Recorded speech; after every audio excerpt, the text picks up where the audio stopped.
Présentant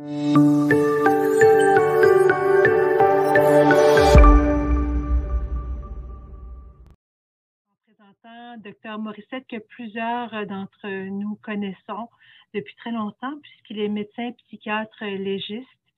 Il pratique son métier depuis déjà 37 ans. Il s'intéresse, il travaille à l'Institut Philippe Pinel, entre autres, et il s'intéresse à l'aide médicale à mourir depuis 15 ans. Donc, c'est un sujet dont on entend de plus en plus parler, entre autres dans nos réunions de département.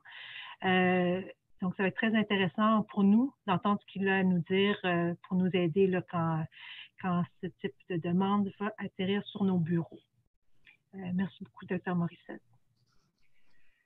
D'accord. Merci, Dr Ngo, de la présentation. Je remercie aussi Dr Chamedian qui avait fait contact avec moi il y a quelques mois. Madame Rio qui organise tout ça, là, parce que pour moi, je suis un néophyte dans la technique. Donc, l'aide médicale à mourir, patient psychiatrique, et parfois, je veux dire patient uniquement atteint d'une maladie psychiatrique. Ce n'est pas péjoratif du tout. C'est vraiment pour indiquer que la personne qui demanderait l'aide médicale à mourir elle souffrirait uniquement d'une pathologie psychiatrique et qu'il n'y a pas d'autres pathologies physiques associées. Donc, conflit d'intérêts, financier, bien sûr que non. Pour le reste, je suis un médecin, citoyen, donc j'ai une pensée concernant l'aide médicale à mourir. Je suis maintenant capable, après toutes ces années, de prononcer ce mot-là parce que ça sort mal de ma bouche. C'est euthanasie qui devrait être le mot utilisé, mais on y reviendra. Donc, l'aide médicale à mourir, c'est le programme pour les 50 minutes, 55 minutes. Oui, je pars avec la base qui est en psychiatrie légale. Une des choses que j'ai apprises, je pense que je le vivais avant, mais en psychiatrie légale, on travaille avec des gens puis on leur dit, écoutez, vous ne pouvez pas agresser les gens. C'est la colle sociale d'une société. Le tabou, un des tabous qui reste, c'est de ne pas enlever la vie de quelqu'un. L'homicide, l'inceste, c'est les derniers tabous qui restent. Donc, enlever la vie de quelqu'un, tu rentres, à mon avis, dans la question de la colle sociale. C'est ce qui fait que les gens vont vivre ensemble et avec un minimum de respect. La question de la dignité, la Convention des droits de l'homme de 1949 indique clairement que la dignité ne se perd pas, ça fait partie de la nature humaine. C'est inhérente, peu importe les problèmes qu'on peut avoir. Donc, puis on meurt. D'ailleurs, dans le code criminel, il y a des infractions qui concernent les dommages à des cadavres. Donc, même après la mort de la personne, on reste avec un respect de l'homme, la personne qui était là. Donc, à mon avis, quand on parle d'enlever la vie de quelqu'un, il faut avoir ça aussi en tête. Terminologie, je ne vous apprendrai rien, mais parfois, ça faut revenir à la base. Bien sûr, apaiser, soulager quand il y a des douleurs ou quand il y a de la souffrance psychique.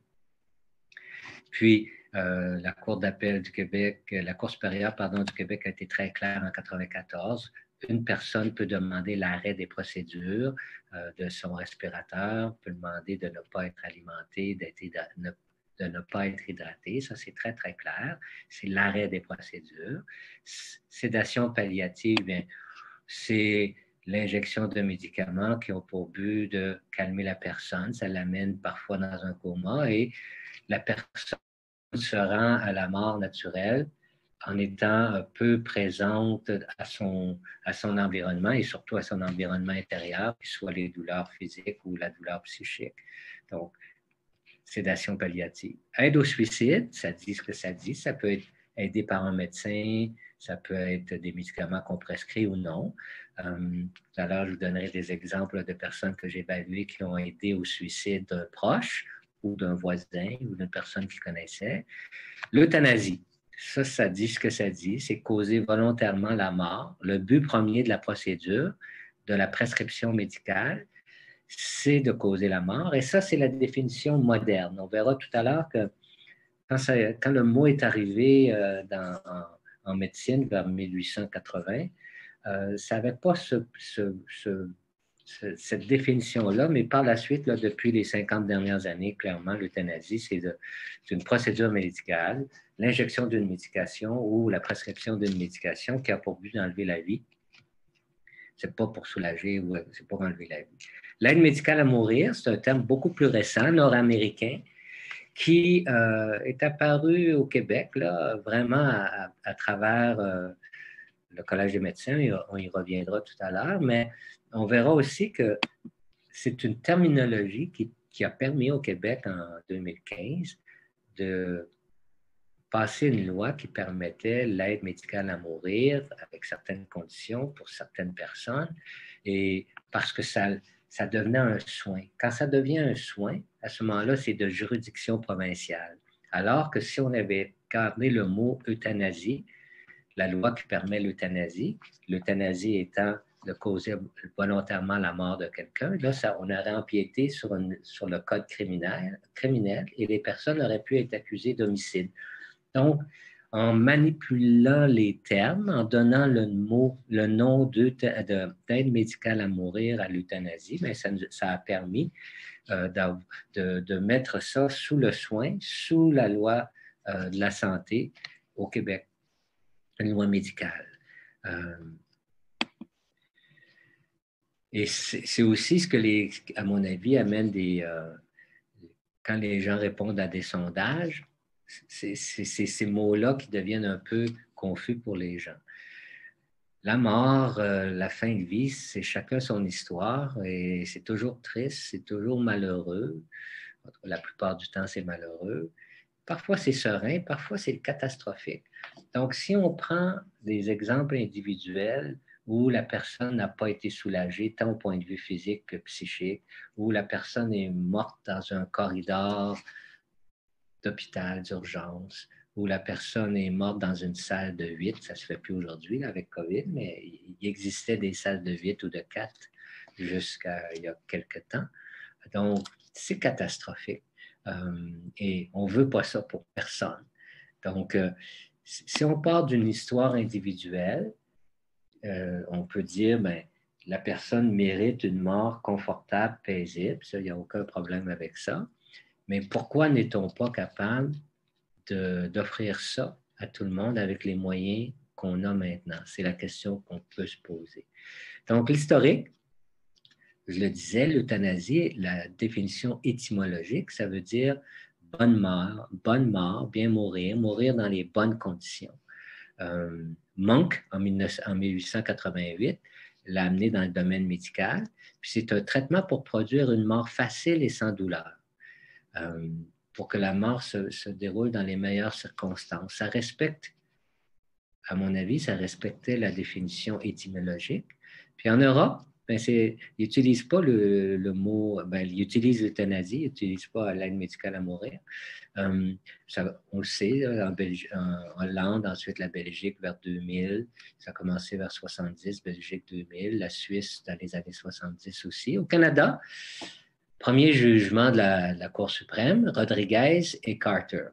Rodriguez en 94. Il faut voir, quand on regarde les personnes qui ont amené Mme Rodriguez et Mme Carter, c'est exactement la même pathologie, exactement le même moment de l'évolution de leur pathologie.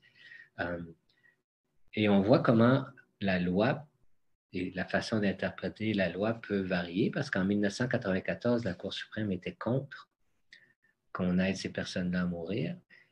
Et avec Carter, on a dit oui, ça devrait être offert. Donc, en juin 2016, au Canada, il y a eu la loi sur l'aide médicale à mourir.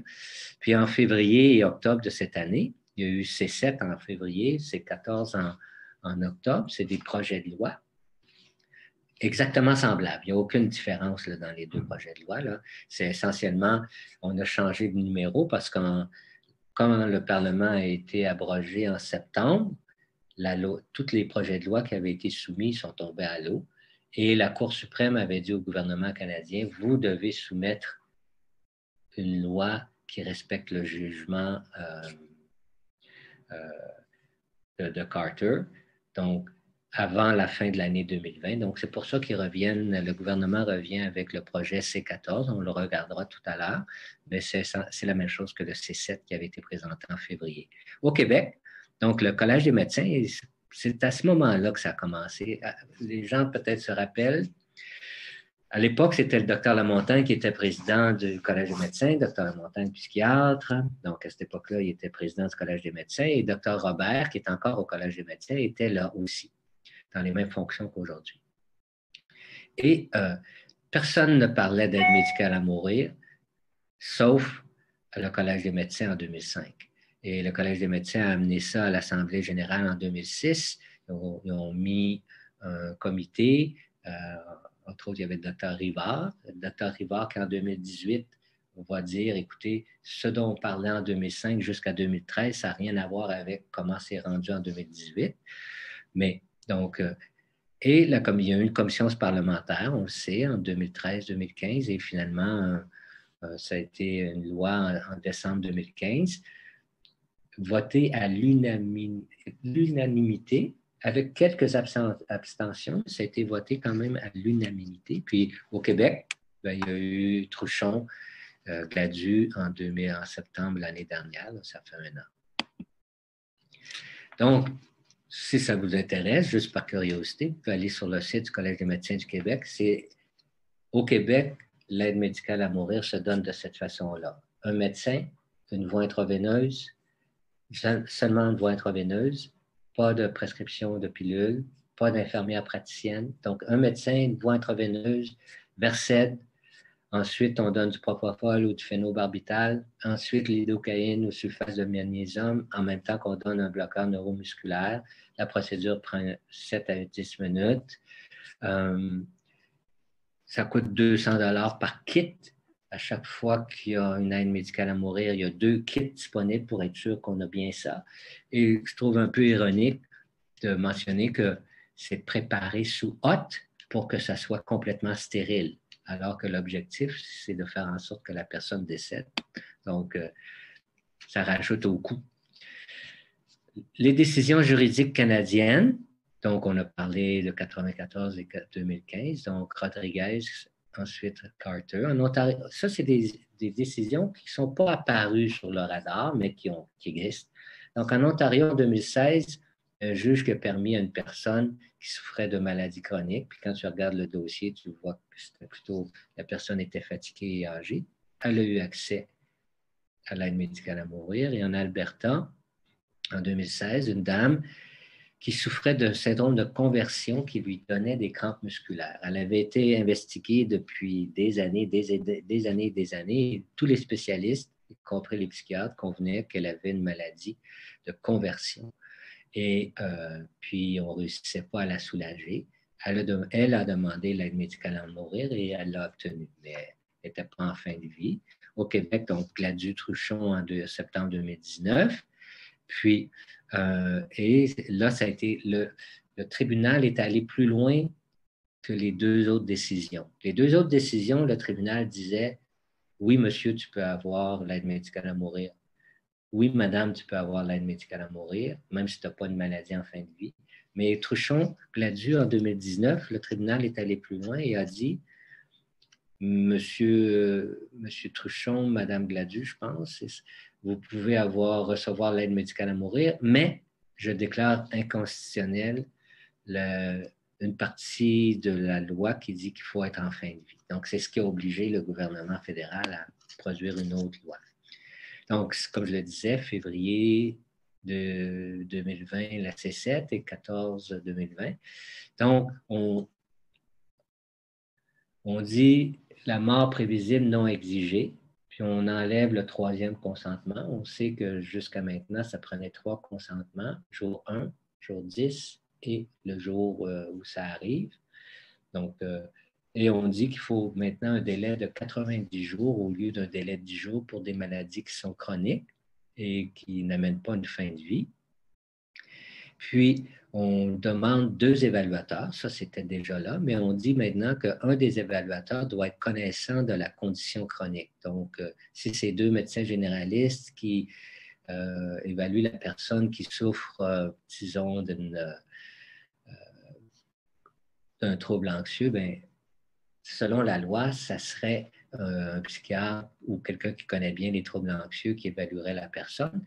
Ceci dit, la loi actuelle est très claire, et on reviendra là-dessus, c'est que les patients psychiatriques qui souffrent, en guillemets, uniquement d'une pathologie psychiatrique sont exclus de la loi telle qu'elle est présentée actuellement. On sait tous que si le gouvernement adoptait la loi telle qu'elle, parce qu'ils peuvent encore la changer, première lecture, deuxième lecture, troisième lecture, ils peuvent la changer, mais on sait tous que si la loi demeurait ce qu'elle est maintenant, ça va être contesté devant les tribunaux et la contestation va être gagnée. C'est-à-dire que tu ne peux pas juste exclure les patients psychiatriques. Là, on y reviendra tout à l'heure.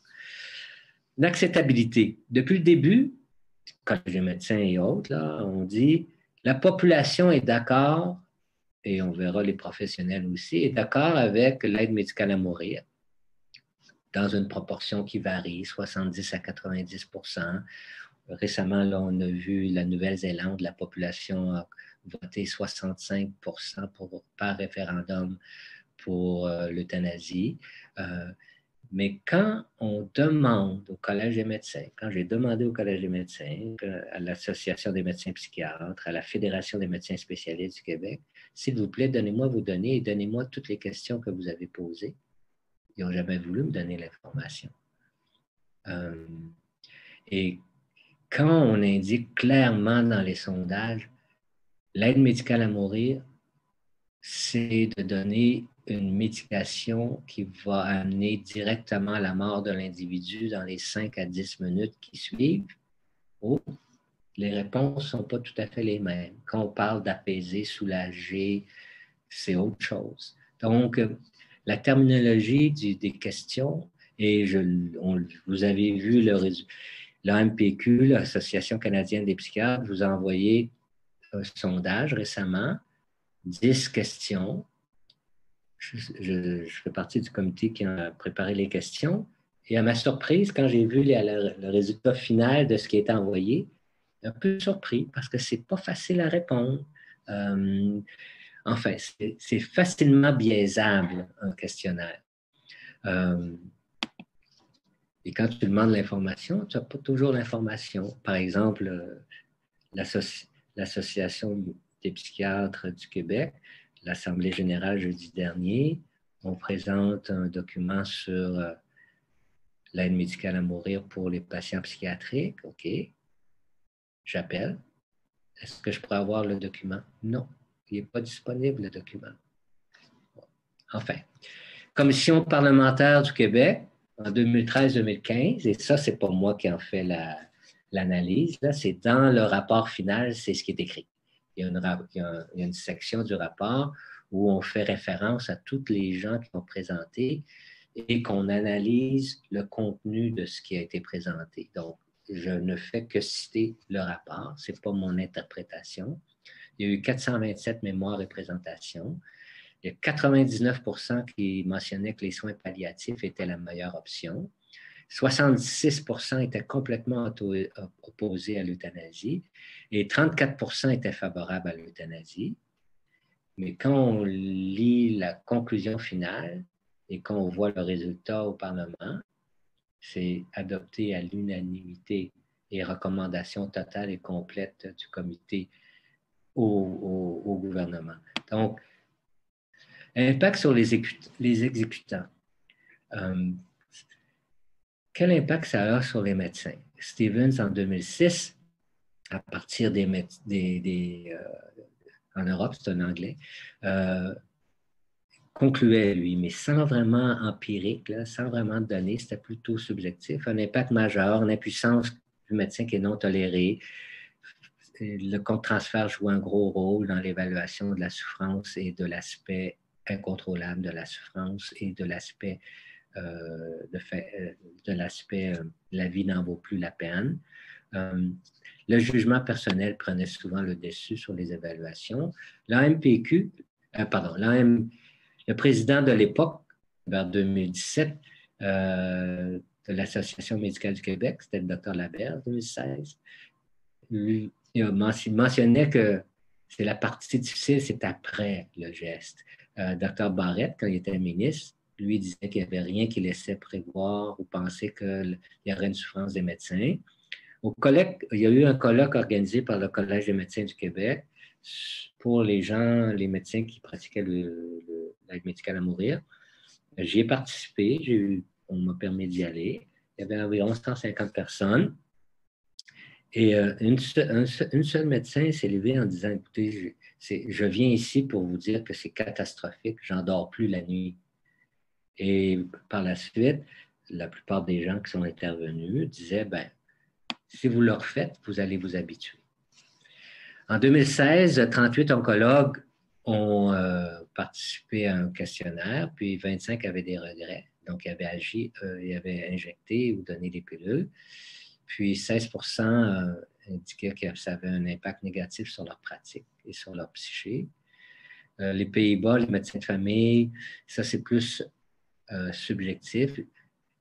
Ça amène une forme de soulagement à court terme, mais ensuite des tensions intérieures et parfois un impact négatif sur le médecin qui met en action ce soin-là ou cette action-là. L'impact sur la famille. Donc, est-ce que les familles... Puis on voit ça dans les journaux, c'est souvent les commentaires qu'on a dans les journaux, c'est très positif. Les familles écrivent, on a pu être ensemble, ça s'est fait de façon paisible, calme, organisée. Les études sont contradictoires. Est-ce que le deuil est plus facile? C'est pas, pour certains oui, pour certains non. Et pour surtout ceux qui ne réussissent pas à parler de ça avec la personne qui va mourir avant. La confidentialité ne permet pas, semble-t-il, ou en tout cas, la confidentialité ne permet pas que l'entourage, qu'il y ait une discussion avec l'entourage si le patient ne le souhaite pas. Donc, ça complique le deuil des gens autour. Quelques-uns ont rapporté des symptômes dépressifs et des stress post-traumatiques chez les survivants, voire les injections, mais le protocole du Collège des médecins est très, très, très, très efficace. Donc, il ne doit pas arriver de choses compliquées au moment où on le fait. L'Association canadienne des psychiatres, une des questions du sondage que vous avez vu, c'était est-ce que la loi devrait exiger?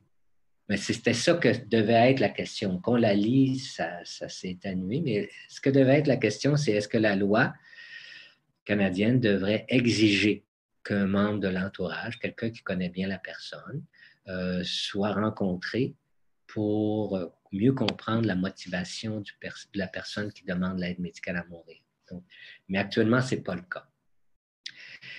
Impact sur les accusés d'aide au suicide. Comme je le disais, ma pratique m'a amené. Il y a eu comme une série de cas là, entre 2000 et 2010. Il y a eu 6 cas que j'ai évalués. Des gens, une mère qui a aidé son fils à se suicider, elle a serré le sac autour du cou. Un voisin qui a donné du cyanure à sa voisine, à la demande de la voisine.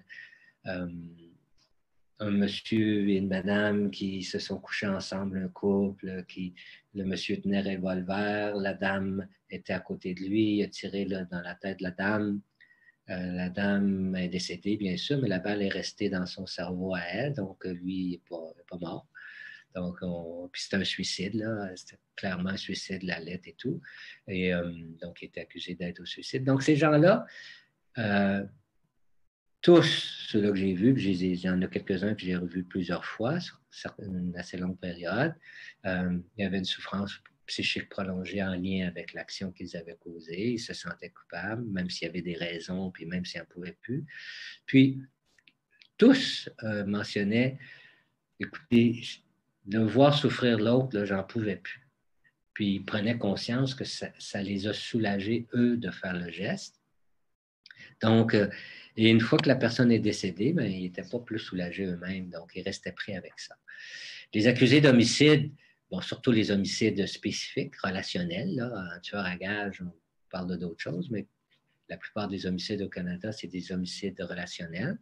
Donc, ça laisse une souffrance chez la personne et le taux de suicide chez les personnes qui ont tué leur enfant ou un enfant qui a tué son parent, le taux de suicide est très, très, très élevé, surtout dans les premiers mois, sinon les 2 premières années, et peut persister ensuite le risque de suicide élevé.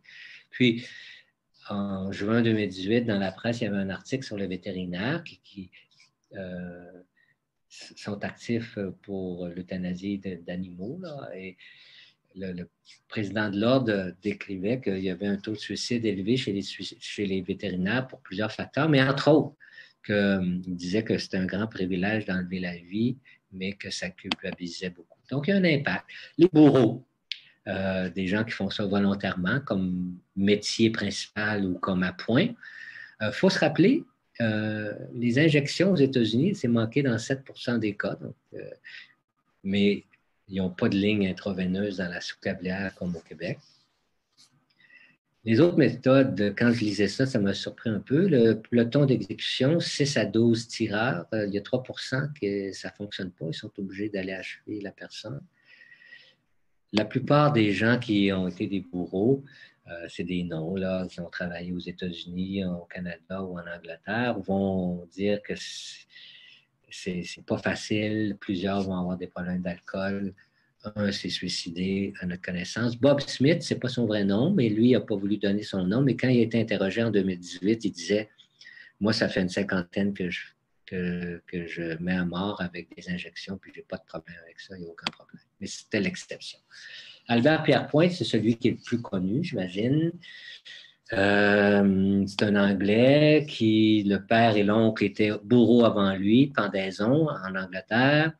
Il a procédé à 5... C'est difficile, le compte n'est pas facile, 450 à 600, dont 200 nazis en 12 jours. C'est lui qui est allé, après le procès de Nuremberg, là, c'est lui qui a mis en action la pendaison, les peines de mort.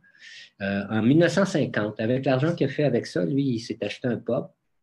Et en 1950, il y a un de ses clients au pub qui le connaissait vaguement, qui est rentré avec trop d'alcool à la maison, dispute avec la conjointe, tue la conjointe, condamné à mort. Et M.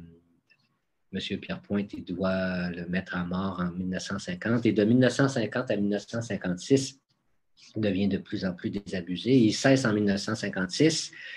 Et jusqu'à sa mort, après ce temps-là, il mentionnait que ça n'avait jamais servi à rien, selon lui, la peine de mort, et que ça menait que du ressentiment, puis qu'il était devenu contre la peine de mort. C'est une forme de vengeance. Données actuelles, l'aide médicale à mourir au Canada, il y a une autre constance depuis 2016. Il y a une augmentation de 6% en 2019, puis ça représente environ 2% des décès en 2019. Un total jusqu'à maintenant, depuis 2016, de 13 900 cas. Au Québec, en 2019, il y a 1546 cas. Puis, le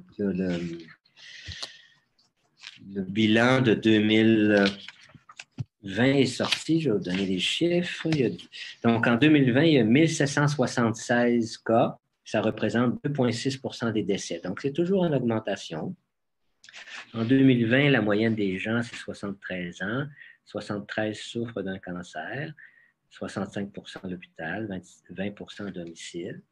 Et 88% ne souffrent pas d'une maladie chronique qui amènerait la mort ou d'une maladie qui amènerait la mort prévisible.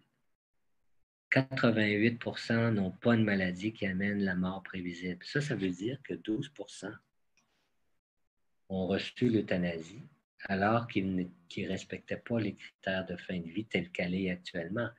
La Cour, en 2019, a permis à Truchon et Gladue d'obtenir pour eux-mêmes, même s'ils n'étaient pas en fin de vie, l'aide médicale à mourir, mais n'a pas permis à personne d'autre d'obtenir l'aide médicale à mourir s'ils n'étaient pas en fin de vie. Le rapport de 2020 indique que 12% des gens n'étaient pas en fin de vie.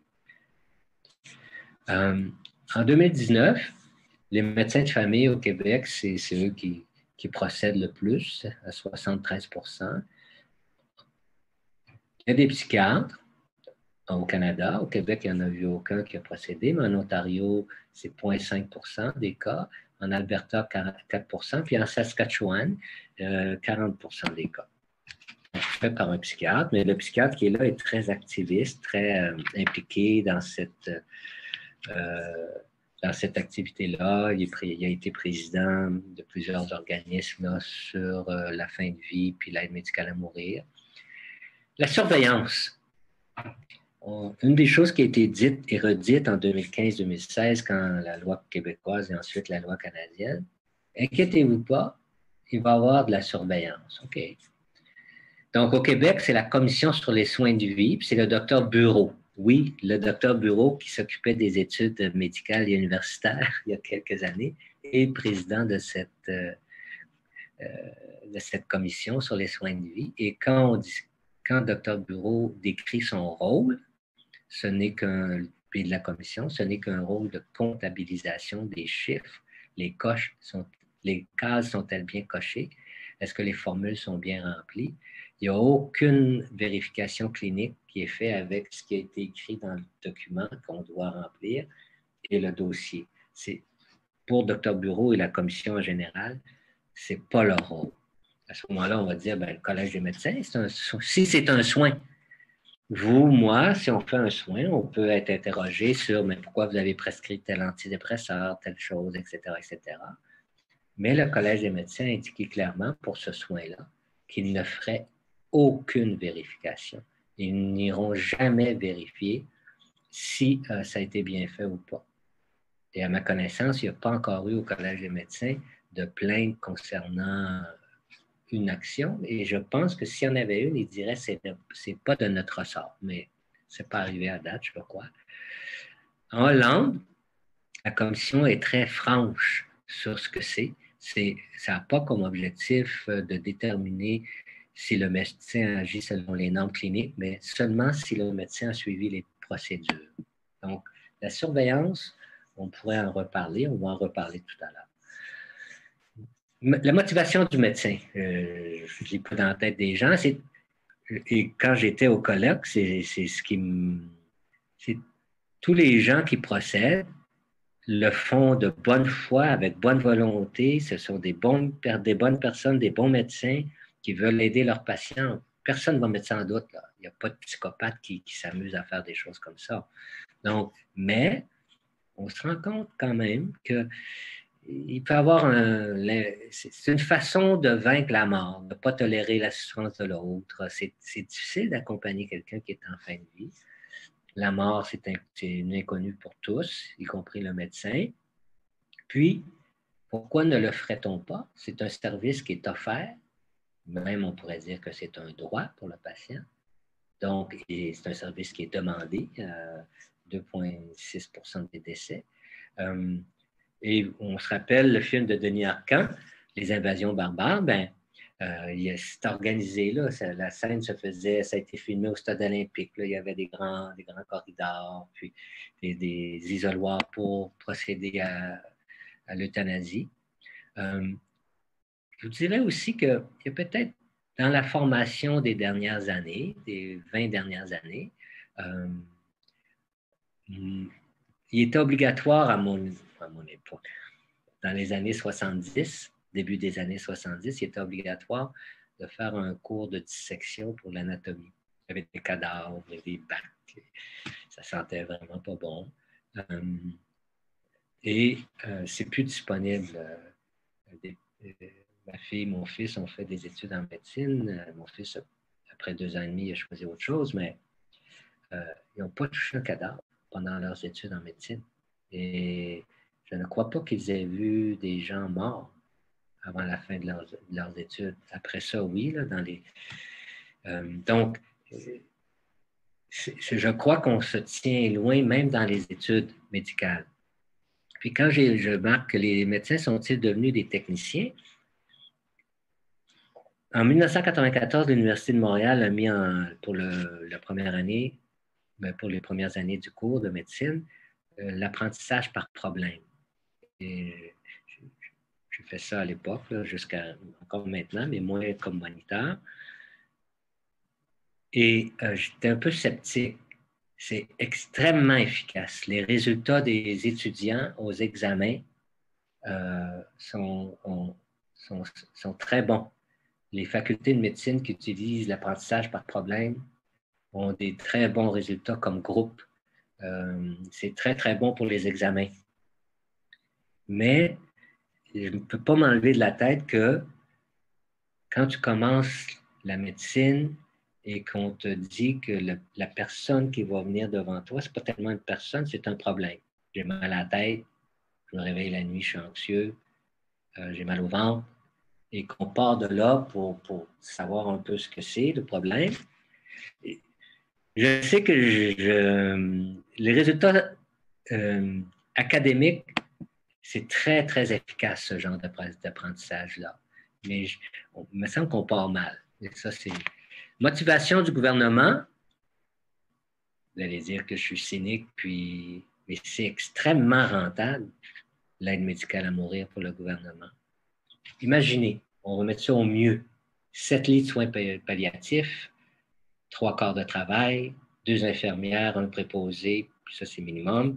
Puis quelqu'un peut faire le ménage, les repas, 7 jours, durée de survie, aller aux soins palliatifs, 7 jours. Donc, à la fin de la semaine, tu as 7 épisodes de soins. Imaginez d'un autre côté, 2 lits au fond du corridor, seulement 2 jours, seulement de lundi au vendredi, 2 infirmières, un préposé, quelqu'un pour faire le ménage, mais juste un quart, puis pas la fin de semaine, un quart de travail. Tu fais un dans chaque lit le matin, un dans chaque lit l'après-midi, ça fait 4 par jour. Au bout de la semaine, tu as 20 épisodes de soins. Puis tu as économisé toute une série de procédures médicales, de médicaments, etc., etc. Donc, c'est extrêmement rentable pour le gouvernement, l'aide médicale à mourir, comparé au coût pour les soins palliatifs. L'individu qui le demande, c'est un droit. Lui aussi a peur de la mort, puis personne ne veut souffrir et mourir asphyxié ou en ayant de la difficulté à respirer. Ma famille doit venir, ma famille doit payer le stationnement, ma famille doit m'aider. C'est un fardeau pour les autres. On pourrait rajouter, on le verra plus tard, ben, si les autres le font, si je ne le fais pas, moi, je suis égoïste, j'épuise les ressources de ma famille et de la communauté. La question de l'aptitude à consentir, là, je regrette de l'avoir écrit comme ça, là, mais bon, c'était écrit. Au Collège des médecins, Dr Gupta et Dr Rives, c'est des médecins psychiatres à CHU qui ont produit un document pour l'aide médicale à mourir. L'AMPQ a demandé au Dr Gupta, je pense, de présider le comité là, sur l'aide médicale à mourir et les patients psychiatriques. J'ai assisté à la formation qu'on donnait sur l'évaluation de la capacité de l'individu, puis le consentement éclairé, donné par Dr Gupta et Rivet. J'ai écrit, je vais l'assumer. À mon avis, c'est une évaluation superficielle qu'il propose. Rappelez-vous, là, chacun d'entre vous, vous devez écrire en long et en large et justifier le traitement contre le gré d'un patient si vous allez au tribunal pour demander un traitement contre le gré.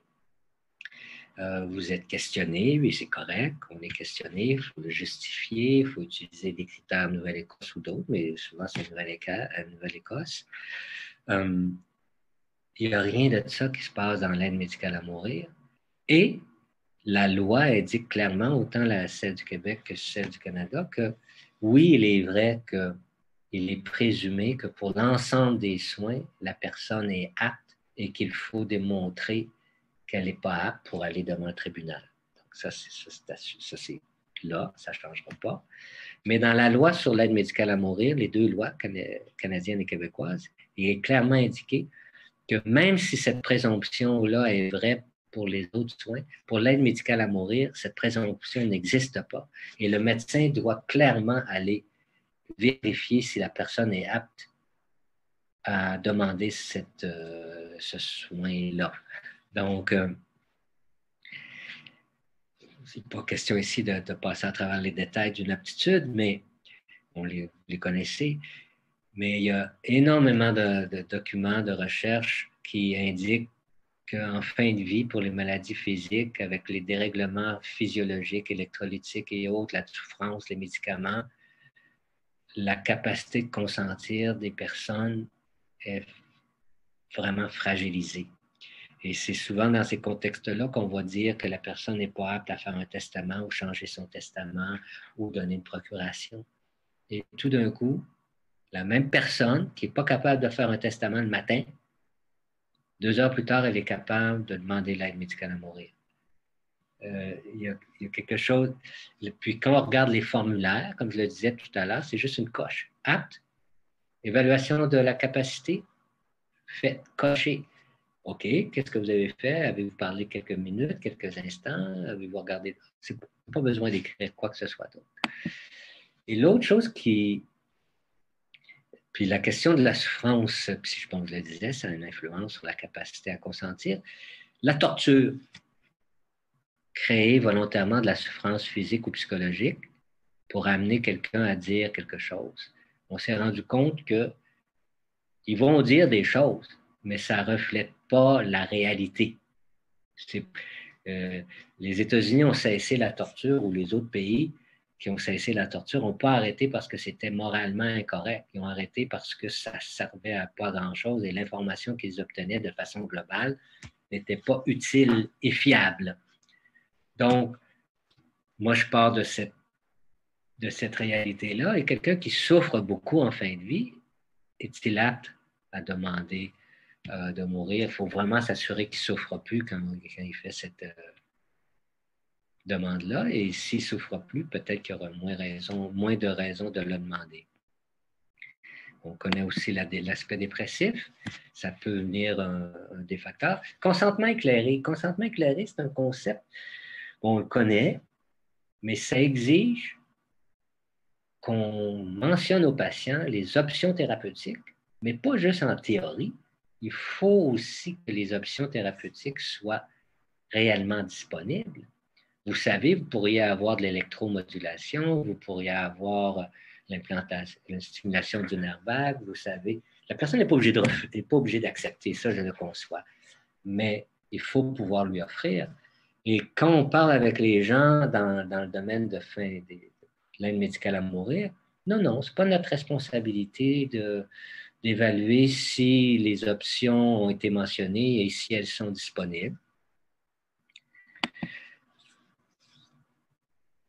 Donc, patient souffrant uniquement de maladie mentale. Au Canada, comme je le disais, en théorie, là, ça va être... je ne vais pas dépasser, je suis rendu où? Je suis rendu quelle heure? Au Canada, donc la loi actuelle ne le permet pas, mais on sait que ça va tomber à l'eau si ça restait comme ça. Donc, je me répète là parce qu'il faut faire attention. Exclure les patients psychiatriques, ça serait de la discrimination en soi. C'est un droit pour tout le monde, je ne contesterai pas ça. Et si on l'excluait, ben, on pourrait dire qu'on minimise la souffrance psychique ou du patient psychiatrique comparativement à la personne qui souffre d'un cancer du pancréas en phase terminale avec des multiples métastases. Donc, il faut vraiment faire attention. Et moi, je veux partir de l'idée que les patients psychiatriques pourraient avoir accès à l'aide médicale à mourir. Mais est-ce qu'on est capable de dire que la personne qui est en chaise roulante suite à la sclérose en plaques, il est très peu probable, et que ça fait 6 mois que ça dure, il est très peu probable qu'elle sera capable de marcher un jour par la suite. Peut-être que c'est un mauvais exemple, mais quelqu'un qui est quadraplégique suite à une fracture au niveau C6, est-ce qu'il va pouvoir remarcher après 2 ans? Non. Donc, est-ce qu'on est capable, pour une maladie mentale, de dire, écoutez, ça ne s'améliorera plus? Est-ce que la personne a eu un traitement minimal nécessaire? Et ça, c'est un gros enjeu de la loi actuelle telle qu'elle est formulée au Canada. C'est que c'est le patient qui est dans son vécu et ressenti, qu'il ne faut pas négliger, est le seul à décider si c'est assez pour lui. En Hollande, un patient qui arrive devant un médecin qui dit, écoutez, je pense à l'euthanasie parce que j'en peux plus. Le médecin est capable de dire, mais écoute, sais-tu qu'il y a telle option? Puis moi, tant que tu n'auras pas essayé telle option, ben, je ne serai pas d'accord avec toi. Mais si tu as essayé telle option, un traitement minimal, ben, on pourra regarder ça ensemble ensuite. Au Canada, c'est le patient le demande selon son vécu, son ressenti. Le médecin ne peut pas dire au patient, mais écoute, tu n'as même pas essayé, on va simplifier ça, tu n'as même pas essayé un deuxième antidépresseur ou même un premier. Ou as-tu pensé comme je le disais, la neuromodulation ou la stimulation du nerf vague ou d'autres formes de traitement, la kétamine, etc., etc. Puis une fois qu'on a dit ça, est-ce que les traitements sont disponibles? Donc, au Canada, il y a quand même des rapports qui ont été faits là, pour les patients souffrant d'une maladie mentale et pas d'autres pathologies. Le CCA, c'est le Conseil canadien des académies. En 2018, il a produit un volumineux, plusieurs centaines de pages sur les patients mineurs qui pourraient demander l'aide médicale à mourir, sur les patients psychiatriques, sur les mandats d'inaptitude, les directives préalables là, concernant l'aide médicale à mourir. Et par rapport aux patients psychiatriques, ils ont convenu, ce sont 40 experts de différents domaines, pas juste la psychiatrie, l'éthique, droit, philosophie, nursing, etc. Là, 40, un peu plus, 44, je pense. Ils ont conclu que pour les patients psychiatriques, on devrait les exclure parce qu'il y a trop d'inconnus, il n'y a pas de données, il n'y a pas de consensus possible, il y a trop d'inquiétudes. On reviendra sur quelques-unes des inquiétudes. Le groupe EAG, je ne sais pas pourquoi il s'appelle comme ça, ça vient de Toronto en 2020, mais eux autres, ils ont répondu au groupe d'Halifax. Le groupe d'Halifax, c'est une dizaine de personnes qui faisaient partie pour la plupart du premier rapport produit en 2018 et qui se sont mis ensemble pour dire, nous, on n'est pas d'accord avec la conclusion générale du Conseil des académies du Canada et on va produire un rapport. Ils sont appelés le groupe d'Halifax parce que celui qui l'a écrit, c'est un avocat d'Halifax qui dit, c'est un droit, il ne faut pas discriminer et les patients psychiatriques devraient avoir accès à l'aide médicale à mourir. En réplique à ça, un groupe principalement de Toronto, principalement des psychiatres, ont écrit en février 2020 les patients psychiatriques ne devraient pas avoir accès à l'aide à mourir. On verra leur argument. Le président de l'Association canadienne en 2016 disait qu'il n'était pas possible pour lui d'identifier l'aspect irrémédiable d'une pathologie psychiatrique. L'Association canadienne des psychiatres, à l'été 2020, a mis sur pied un comité de 12 qui va faire un rapport au conseil d'administration qui va finalement donner ce qu'il pense vraiment. Puis la MPQ, ils ont produit un rapport, pour l'instant qu'on n'a pas accès, mais qui ont présenté en partie du moins le 29 octobre. Ailleurs, les patients psychiatriques, mais on le sait, en Hollande, maintenant, c'est possible. Belgique, le Luxembourg, c'est possible. Il faut que ce soit une demande volontaire, réfléchie. Le médecin, comme je le disais, doit être d'opinion qu'il n'y a pas d'alternative raisonnable qui persiste. Donc, il y a des choses raisonnables, moyennes, qui doivent avoir été faites avant. Le consultant doit être le spécialiste de la pathologie chronique, ça inclut psychiatrique. Il demande une période de 90 jours. Actuellement, c'est 10 jours au Canada. L'entente entre les consultants, ça, c'est pas clair. En Australie, la Nouvelle-Zélande, c'est non. L'Association psychiatrique américaine, c'est non. En Grande-Bretagne, c'est non pour les patients psychiatriques. La Suisse, l'aide au suicide, c'est 3% qui ont reçu l'aide au suicide pour la dépression. En Allemagne, c'est 15%. Ils n'ont pas de diagnostic médical ou psychiatrique. Puis, on a mis là-dedans les patients psychiatriques, donc on peut dire à peu près 15%.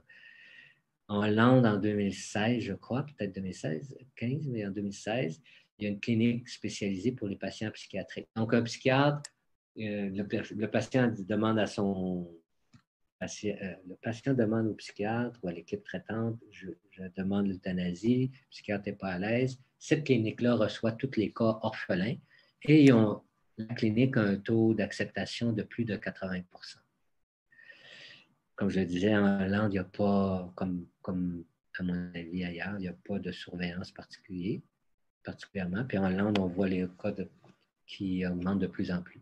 Kim, c'est un auteur qui a étudié les cas en Europe en 2016-2017. Puis on voit, c'est les diagnostics qu'on peut retrouver. 5%, psychose active, 26%. Psychose active, capacité de consentir, c'est un peu difficile. Désordre de stress post-traumatique chronique, troubles alimentaires, deuil pathologique, l'autisme, des gens pour autisme, troubles deuil pathologique, OK, troubles de personnalité dans 52% des cas. Le même auteur. Un qui était sous curatelle, au bien et à la personne, mais qui est apte pour l'aide médicale à mourir. Puis en 2017, il identifiait 83 cas de patients psychiatriques en Hollande. Le groupe d'Halifax en 2020, donc je vous le disais, c'est un sous-groupe du Conseil canadien des académies. On ne devrait pas exclure car ça serait discriminé. Il est possible, selon eux, d'identifier l'aspect irrémédiable, le déclin irréversible d'une pathologie psychiatrique.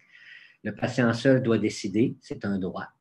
Puis, il n'y a aucun problème à évaluer la capacité des patients psychiatriques, ou les autres, mais en particulier psychiatriques. Le groupe de Toronto qui a réagi à ce rapport-là, leur principal argument, c'est de dire qu'il est impossible d'apprécier l'aspect irrémédiable, le déclin irréversible des maladies mentales. Je vous donnerai tout à l'heure les maladies dépressives peuvent se résorber d'elles-mêmes. La maladie psychiatrique, la maladie schizophrénique, il peut y avoir de grandes périodes sans épisode de psychose et sans trop de symptômes négatifs. Selon eux, le groupe d'Halifax recommandait qu'il faut accepter l'ambivalence des patients, mais selon le groupe de Toronto, non. La question du traitement, la question du traitement minimal qui doit être donné, il insistait aussi beaucoup là-dessus, puis la disponibilité des soins. Il ne faut pas que ça soit juste théorique. Oui, ça existe, la morphine. Je pourrais soulager votre douleur, mais dans la pharmacie, puis je n'ai pas accès à la pharmacie, fait que vous devez souffrir. Ça serait illogique de dire ça en médecine, là. Pourquoi on le ferait en psychiatrie? L'aspect irrémédiable, c'est ce que je disais, 50% des rémissions en dépression. La schizophrénie, il y a des périodes libres. L'ambivalence. Le juge Schmidt, dans Carter, c'est le premier juge qui a dit oui, Madame Carter, vous avez accès à l'aide médicale à mourir. Lui a indiqué qu'il fallait que la personne le demande avec toutes les informations. C'est pas ambivalent, c'est un adulte qui le demande de façon persistante, consistante. Donc, il ne permettait pas l'ambivalence, le juge, dans son jugement, là. Actuellement, au Canada, la question de l'ambivalence n'est pas amenée directement, elle est amenée indirectement, c'est-à-dire qu'il y a 3 moments pour l'aide médicale à mourir. Le premier jour, en théorie, il faut qu'il y ait un espace de 10 jours. Puis la loi C20, la récente, dit si la personne est vraiment en fin de vie, on peut dans la même journée faire les 2 évaluations. Puis la loi actuelle, comme je le disais tout à l'heure, qui est proposée, c'est 14. Bien, le 3e moment, le consentement n'est pas demandé. Juste parenthèse, là. Imaginez directive anticipée acceptée. Donc, j'écris ça dans mon testament, pas dans mon testament, dans mon mandat d'inaptitude. Quand est-ce que je deviens suffisamment inapte pour qu'on décide de procéder? Et viens-t'en, M. Morissette, on va aller dans la salle ici. Pourquoi? Ah, c'est pour manger, mais j'ai pas faim. J'en veux pas. C'est des petits bonbons, j'en veux pas. Je veux une piqûre. Non, j'en veux pas. Je suis dément, là, je ne sais plus. Est-ce qu'on va procéder? Et essayez d'imaginer ça, là, la 3e, le moment où on va passer à l'acte et la personne n'est plus capable de consentir. La loi C14, va le permettre, c'est-à-dire que le consentement n'est pas requis, mais ça, c'est spécifiquement pour les personnes en fin de vie. Pour les maladies chroniques, on va continuer de le demander, puis après un délai de 90 jours. La souffrance, c'est pas facile à évaluer, mais un patient psychiatrique, la souffrance du patient psychiatrique, oui, il y a la symptomatologie anxieuse, psychotique, des stress post-traumatiques, etc., les cauchemars, la revivescence, mais pour beaucoup, c'est l'isolement, la pauvreté, le manque de logement, je ne peux pas rien faire, on dit que je suis un fou, etc., etc. Donc, il y a beaucoup de facteurs associés qui ne sont pas reliés à la maladie mentale. Au Canada, il y a un grand nombre de patients qui ne sont pas traités. Il n'y a pas suffisamment d'opportunités de traitement. En Hollande, comme je le disais, c'est la principale raison de refus d'un médecin traitant, c'est que le traitement standard n'a pas été utilisé. Mais au Canada, il n'y aurait pas ça. On a parlé du stigma. L'accès aux soins. Donc, les soins doivent être disponibles. Est-ce qu'une organisation, un département pourrait dire qu'il y a un grand territoire? Est-ce qu'il va faire traverser la ville à quelqu'un pour venir dans une clinique bien compétente, là, bien spécialisée, mais est-ce qu'on ne devrait pas offrir les soins de proximité? Est-ce que dans un département de psychiatrie, on peut dire d'emblée et pour tous que ça sera impossible pour le patient de demander de changer d'équipe de soins? Est-ce que des pairages qui ne fonctionnent pas, ça existe? Donc, est-ce que c'est bien qu'on décide? Non, le patient, il est pogné. Si moi, je vais pour un cancer de la peau et je n'aime pas trop mon chirurgien à Maisonneuve-Rosemont, ben, je ne vais pas aller au CHUM. Pourquoi en psychiatrie, ce n'est pas possible? Toi, docteur Patrice, je ne t'aime pas comme chirurgien, ben, j'aimerais mieux docteur Joseph ici, qui travaille avec toi. Ils n'aimeront pas ça, puis je vais avoir une image négative, mais je pourrais faire la demande. Pourquoi en psychiatrie, ça ne serait pas possible? Suicide, c'est un des gros arguments du Conseil canadien des académies. C'est que quand tu regardes les caractéristiques d'un individu qui se suicide ou qui tente de suicider, tentative sérieuse, létale, c'est les mêmes caractéristiques. Ambivalence, démoralisation, désespoir, la vie est insoutenable, l'isolement social. Le suicide n'est pas criminalisé au Canada. L'aide au suicide l'est. Donc, les patients psychiatriques qui vont demander l'euthanasie ou l'aide médicale à mourir, il faut vraiment être capable de partager si ce n'est pas suicidaire leur affaire. Trouble d'adaptation, c'est un diagnostic qui existe. Je suis conscient qu'un collègue en particulier ou d'autres ont mentionné que c'était juste un rhume et que ce n'était pas grave puis qu'il n'y avait pas de problème là, mais ce n'est pas la réalité. DSM-5 indique que c'est clairement relié à un risque de suicide élevé. Qu'est-ce que tu fais avec des stresseurs là, qui sont bien identifiables? Je suis aveugle, ça sert à quoi de continuer? La souffrance est là, ça n'ira pas mieux. Qu'est-ce qu'on fait avec ça? Si c'est un droit, les prisonniers qui reçoivent une sentence de 50 ans ou 75 ans parce qu'ils ont eu 3 sentences consécutives de 25 ans, quelqu'un qui est quadriplégique, ça peut amener des symptômes dépressifs. Oui, on va dire que c'est un trouble d'adaptation, mais la souffrance est là et c'est le vécu, c'est le ressenti. La souffrance, donc, est-ce que c'est une souffrance reliée à une condition médicale ou avec un état d'âme ou avec un handicap? C'est pas tout à fait le même genre de souffrance et d'évaluation.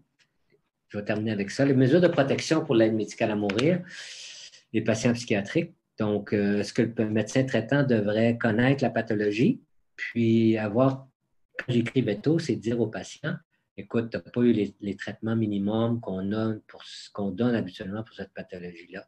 Donc, accepte de prendre les traitements minimums, puis on verra ensuite. Est-ce que l'évaluateur, le deuxième, est-ce qu'il doit être connaissant de la pathologie? Est-ce qu'il peut avoir un veto lui aussi? Est-ce que ça prendrait pour les patients psychiatriques 2 évaluations psychiatriques? La commission des fins de vie, moi, je trouve ça tout à fait aberrant qu'autant le collège que la commission des fins de vie disent l'aspect clinique, ça n'a rien à voir pour nous, c'est pas ça qui nous intéresse. L'entourage, est-ce qu'il doit être contacté? Est-ce qu'un patient peut faire ça? Je vais remercier Dr. Morissette pour cette présentation très nécessaire pour nous comme département, qui va, j'espère, nous amener à aller un petit peu plus loin pour creuser la question, puis aller de l'avant s'il faut qu'on fasse des représentations pour nos patients.